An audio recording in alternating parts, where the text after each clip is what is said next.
sa ulo ng mga nagbabagang port balita. Online Registration Assistance System o ORAS, pinatupad na sa mga piling pantalan sa bansa. International cruise ship vessels, sunod-sunod na dumaong sa Manila South Harbor. At Women's Fair, pinuksan ng PPA bilang selebrasyon sa National Women's Month. Lahat ng yan at iba pa dito lang sa Ronda Pantalan. Isang hakbang tungo sa mas maginhawang biyahe ang nilunsad ng Philippine Ports Authority dahil hindi na kailangan makipagsiksikan o unahan sa pila para lang makabili ng tiket ng barko sa tulong ng Online Reservation Assistance System o ORAS.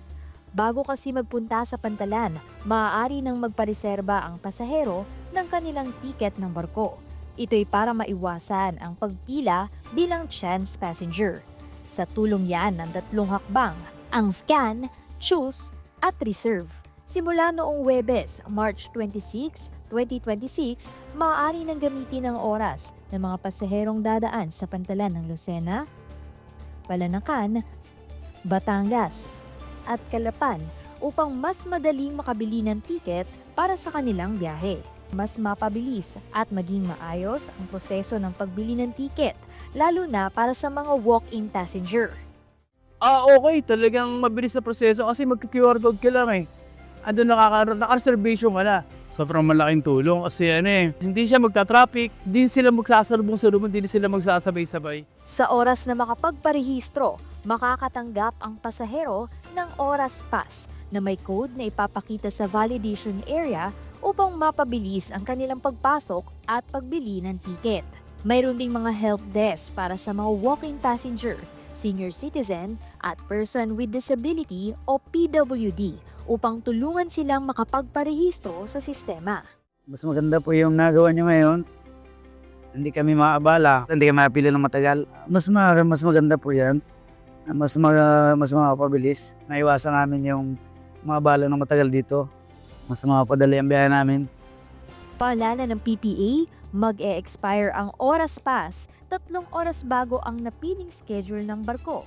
Kaya't mahalagang maglaan ng sapat na panahon ng mga pasahero sa kanilang pagpunta sa pantalan.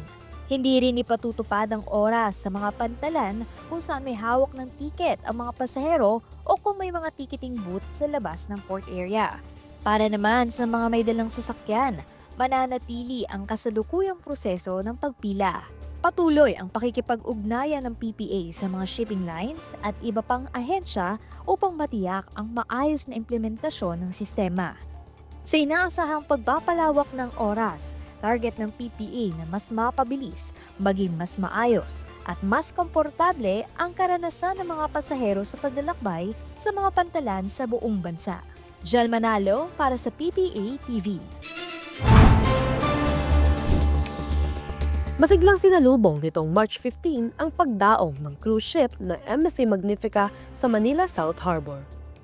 Ito ang kauna-unahang pagdalaw o maiden call na nasabing barko sa bansa matapos mailalim sa refurbishment noong nakaraang taon.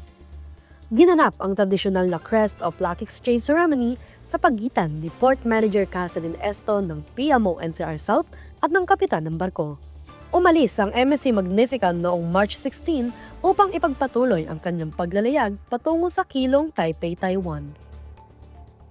Samantala, nitong March 24, dumaong sa Pier 15 sa Manila South Harbor ang international cruise vessel na Crystal Serenity. Sakay ng nasabing barko ang nasa mahigit 600 pasahero at 500 crew members.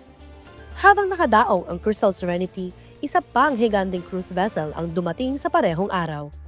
Ang Adora Mediterranean na dumaong sa berths 1 and 2 para sa isang transit call.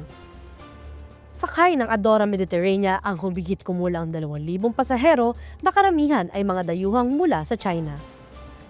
Ang pagdating ng mga international cruise vessels sa bansa ay patunay na lumalakas na industriya ng cruise tourism at sa kahandaan ng mga pantalan sa Pilipinas na tumanggap ng mga malalaking barko mula sa iba't ibang panig ng mundo. Rica Ligista para sa PPA TV.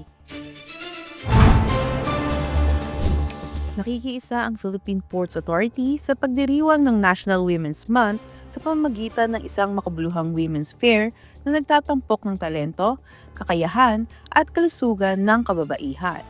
Sa unang araw ng Women's Fair, binuksan ng isang art gallery, tampok ang mga obra ni Maria Melisa Sangoyo.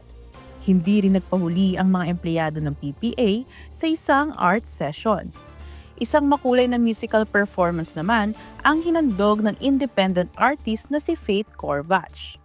Nagkaroon din ng isang makabuluhang talakayan ukol sa resilience of women at work, kung saan hinikayat ang mga kababaihan na patatagin ang kanilang kumpiyansa sa sarili, kabilang ang confidence-building activities sa public speaking.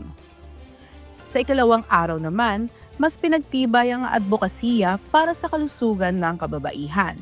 Ito ay sa pamamagitan ng breast cancer screening na inorganisa ng Gift to Life, isang organisasyong nagbibigay ng community-based seminars, screening at medical missions. Nagkaroon din ng seminar sa financial literacy basics at retirement planning mula sa GSIS upang ihanda ang mga kababaihan na mas matatag at ligtas na kinabukasan. Sa kabuuan, ang PPA Women's Fair ay hindi lamang pagdiriwang, kundi isang hakbang tungo sa pagpapalakas ng boses, kakayahan at kapakanan ng bawat kababaihan sa sektor ng pantalan. Ani Morales para sa PPA TV.